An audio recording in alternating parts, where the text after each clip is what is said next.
Hello students! By the end of this video, you should learn a few factoring shortcuts to make your time a little bit more efficient when factoring a few problems. We're going to start with this first scenario and try and factor some of these two-term polynomials, specifically with square terms. So I'm just going to guess and check these and then we'll develop the shortcut. Starting with a, we have a squared minus b squared. In order to guess and check this, we're looking for terms that multiply to be the first term and the last term and add to be the middle term. Now the trick to this problem is that there is no middle term. So really what this polynomial says is a squared plus 0 middle terms minus b squared. So we're looking for things that cancel out when you combine like terms. Let's start with a squared. What two things can we multiply to be a squared? The answer would be a and a. What about b squared? It would be b and b. Now, in order to combine like terms and get this to cancel, you'd have to add one term and subtract the other. So we'd have to add one term and subtract the other. If you guess and check this, we have our first terms multiplied to a squared, our last terms multiplied to negative b squared, and then when you do our outers, we get minus ab. If you do our inners, we get plus ab. And if you combine these like terms, you add it and subtract it, they will cancel. Okay, so our final factorization of this particular problem using the guess and check method gives us this here. Let's look at the next example and then maybe we'll develop a pattern. So we need something to multiply to be 4x squared. So we can try a few things. We know 4, we can list 4 and 1 as factors, 2 and 2. 16, we have a bunch of factors. We have 4 and 4, 16 and 1, 2 and 8. We're going to have to figure out which ones combine to give us this factorization here. Again, the middle terms are going to have to cancel. So what that means is we're going to have the exact same thing, both one being added and one being subtracted. Okay, the only way to get the exact same things in both of these here is to use both 2's. And we have the exact same things being multiplied. Okay, same thing here. We have a set of 4's here. So if we use 4 and 4, we'll have the exact same thing for things to cancel. Okay, in order to get x squared, we need an x and an x.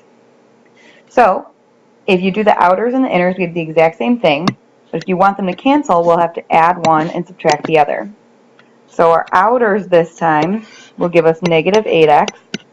And we're going to get the exact same thing with the opposite sign on the inside, positive 8x. So when you combine like terms, those would cancel, and we'd get a two-term polynomial. Hopefully you're starting to notice a pattern, and this particular shortcut is called the difference of two squares. I should say of two perfect squares, but it's called the difference of two squares. So anytime you have two terms, and it's a difference, meaning subtraction, and both the first term and the last term are perfect squares, you can always factor it to be something like this. This is actually the general rule here. If a is a perfect square, a squared, and so is b, you're going to have the exact same two terms, 1 plus and 1 minus. Now in order to find what those values are, let's take a look at this one. How do we get from 4x squared to 2x? Well, from 16 to 4. Okay, the answer is this a and this b are just the square root of each term here. Okay, so in order to get a, you square a squared, those undo each other, and you get just a. In order to get the 2x, we take the square root of 4x squared. Square root of 4 is 2, square root of x squared is x, and we get that term that goes in the first spots here. The question is, what happens when you have a sum? For this shortcut, you would have one term being added and one term being subtracted so they cancel each other out. And when you multiply positive and negative, you got that negative sign here. That can never happen in this particular situation because you can't get something to multiply to be a positive and have them cancel out. So anytime you see the sum of two squares, you can't do it, you can't factor it. We can talk more about why that is in class. I'm going to leave this example for you to do, and we're going to look at the next two shortcuts. This time we're looking at perfect cubes here, so not squares, but they're similar in that they have two terms, and we do have a shortcut for the sum and the difference. So this would be the sum or difference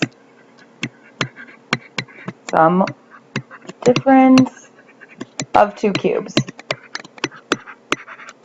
Okay, in this case we can do either one. Similarity is that you're going to find an a and the b value, just like you had to square root each term. This time you're going to undo a cube, so you're going to cube root each term. So that's how I'm going to find my a and my b values for these. So a would just be a, b is just b. If it's more complicated, well, we'll do that in a second.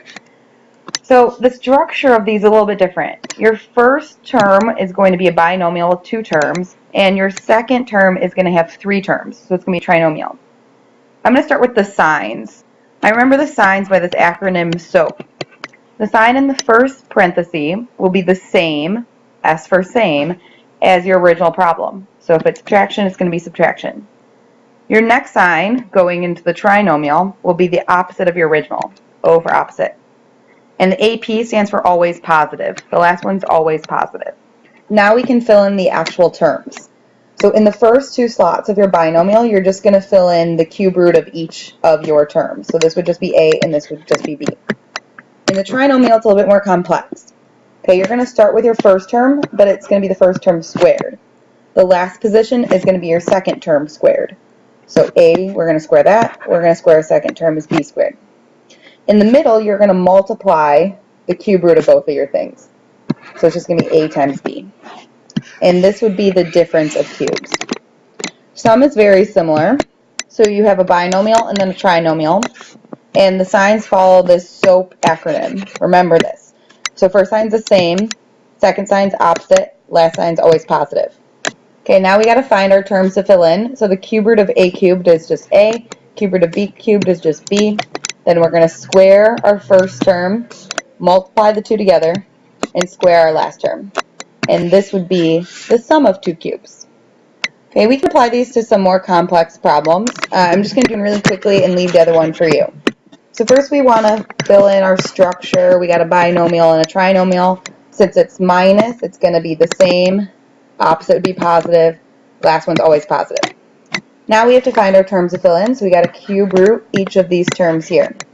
So the cube root of 8, ask yourself, what can you multiply 3 times give you 8? Is 2. Cube root of x cubed is just x. Cube root of 27 is 3. Cube root of y to the third is just a y. Now we can fill those in. So these stay the same. Okay, this is where it gets tricky and the most mistakes happen. What you're filling in is you have to square the first term. So it's not just 2x squared, you're actually squaring all of this. You have to square the 2 and the x. That's totally different from writing 2x squared. This implies you're just squaring the x.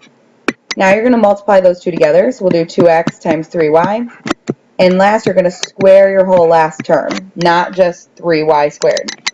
And you will have to simplify these to make them a little bit cleaner and nicer to look at. So 2x squared is actually squaring the 2 is 4x squared. See the difference there? Okay, this one you can multiply the 2 and the 3 and get 6. Then you have xy multiplied together. Last one, you're squaring the 3 and the y. So it's 9y squared. And this would be your difference of 2 cubes shortcut. A lot easier than guessing and checking, right? And you can try this one on your own. Okay, last one, you may not use a shortcut as much as the other ones, but I want you to recognize it because it'll help us later in some of the other things we do. And this is called perfect square trinomial. Perfect square trinomial. So they're always trinomials, and perfect square comes from the first term and the last term are always perfect squares. And the key is that the middle term here is 2 times the square root of your first term and the square root of your last term. So I'm just going to go straight to examples here. Let's say you have x squared plus 4x plus 4.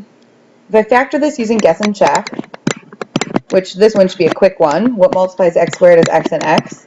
What multiplies to be 4, it could be 4 and 1, but it's got to add to 4, so that won't work. So it's got to be 2 and 2. And since all the signs are plus, all the signs are plus here. So notice you get the exact same binomial twice, which can really be written as x plus 2, 2 times. Anytime you have a perfect square trinomial, okay, where the first term is a perfect square, the last term is a perfect square, and the middle term is 2 times the square root of your first term times the square root of your last term, which this is, 2 times 2 is 4, it's always going to factor into some binomial squared.